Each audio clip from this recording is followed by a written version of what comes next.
When people talk about doing free motion quilting, they usually are referring to using just a simple type of foot, like a darning foot, foot number 9, or foot number 24, which is the same foot except it's got the little cutout in front so you can see where you're going.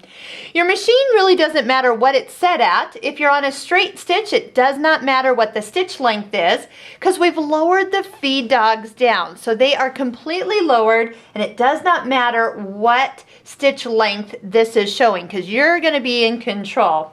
Now another thing, because this machine does come with the Bernina stitch regulator, you can definitely use this, and we have a video on how to use your Bernina stitch regulator completely. You can actually put this on the machine as just a regular foot, just don't plug it in. So yes, you would be in charge of moving your fabric at the rate of speed to get the length that you're wanting. Of course, I'd plug this in and use it exclusively, but I want to show you how you do it without the stitch regulator. The other accessory that you have with your machine is a straight stitch throat plate. Go ahead and put it on the machine, and this way the needle won't get moved side to side. It will really get stabilized right there in the middle and really keep everything looking good throughout all the stitches, different types of thread. As you move it through the right, the left, up, the down, through all the intersections, a straight stitch throat plate will really do an awesome job. And set the machine to be on that particular setting so you don't accidentally pick a zigzag and do something you weren't supposed to and break a needle.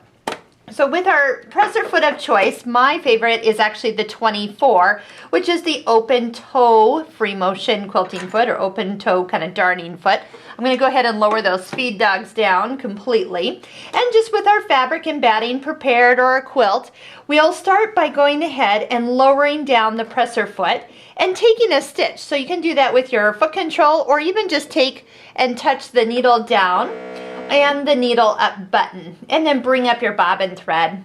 If it's been cut from the time before, you might not need to really bring it up, but I like to bring it up and then take a few stitches and lock them into place, just kind of nearby, not all in the same hole. And then yes, I do like to stop with the needle in the down position. Now I'm going to show you a few things like for tension and how to kind of work on getting all your stitches nice and even. And again, that's where the Bernina stitch regulator really does a good job. One thing is having your machine sunk down into a sewing cabinet. So having the perfect setup makes the machine not too high for you. It makes it all flush and smooth with the table that you're working with, really supports the fabric well. Another thing I usually use is some quilting gloves. So just something that will help my fingers grip the fabric without putting too much pressure on everything. And these happen to be fairly easy for me to use and be able to pick up that thread if I was pulling it up. I don't have to take them on and off so often. So the concept of free motion quilting is that as you step on your foot control, that you move your fabric so you get nice even stitches. Now that's going to take a little practice, because as you go around different areas or curves, some places for me get a little longer, and then other directions I get a little shorter. So if you take your speed control and even move it maybe halfway, then step on the foot control all the way. I'm going to start off a little slower because that's still pretty fast.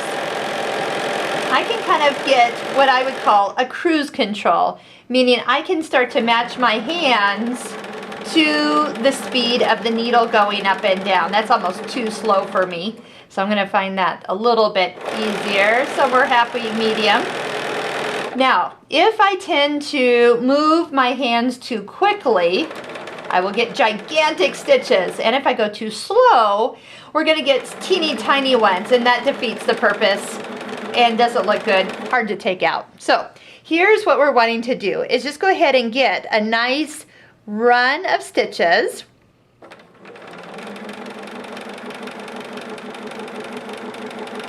That as we stitch, they look like they would be about the same as if I was sewing them. It's just now I'm controlling where I'm actually going.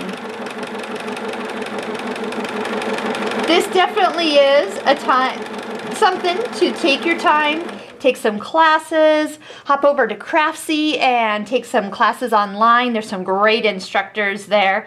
They'll teach you everything from what design, how to get your machine set up. Now speaking to, we're going to look underneath. Actually, that looks really good. I have the same thread in my bobbin as I do in my needle, so I usually don't have to do too much tension adjustment. But if I saw too much bobbin thread coming to the back, or top thread coming to the back side, I would take my top tension and increase it, kind of get it pulled back up to this side.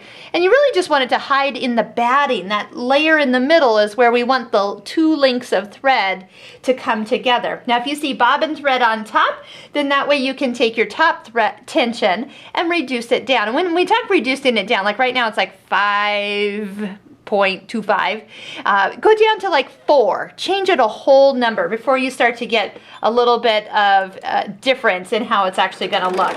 Especially if you have two different weights of thread, two different colors, you're trying to really blend from the top side and then blend to your background color.